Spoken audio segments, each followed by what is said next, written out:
Hey everybody, we are outside again because I am trying to reap the benefits of grad school in Florida. So, Forum Theater. I have a lot of thoughts and I'm trying to parse how they are different than the thoughts that I had last week and how they are different from the thoughts I have had sort of for the duration of the semester once I got past the kind of emotional tornado part of the semester.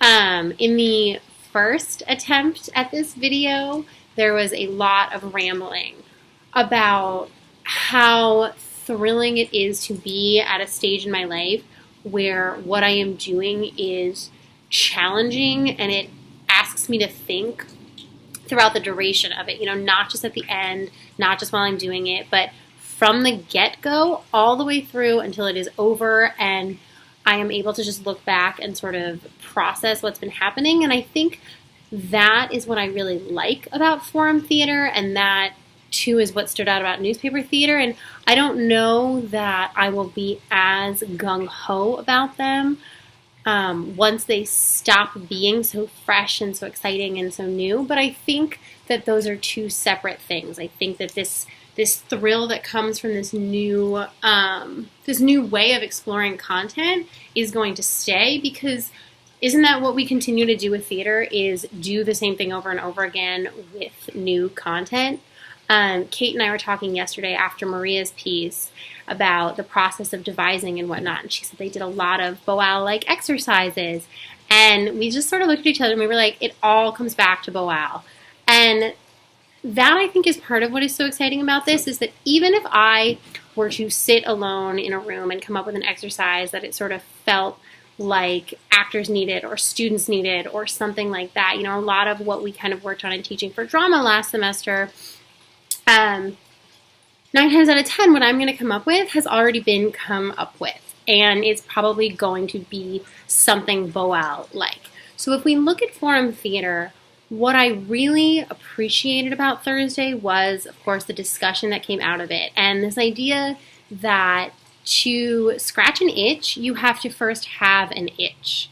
If there weren't problems, we wouldn't need this.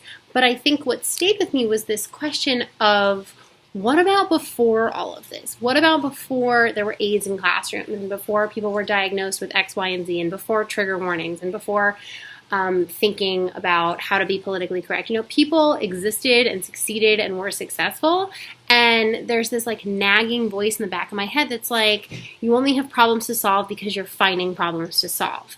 And if we don't give voice to them, what does that mean? And in no way am I trying to be a naysayer so much as I am just looking at the cynical side of this, and it's just food for thought. But the earnest side of me is really excited about this. I think one of the questions that I have is, how do you know when to do this work? John asked in class, who would you do this work with? And I had a readily available answer for that: those who are experiencing problems.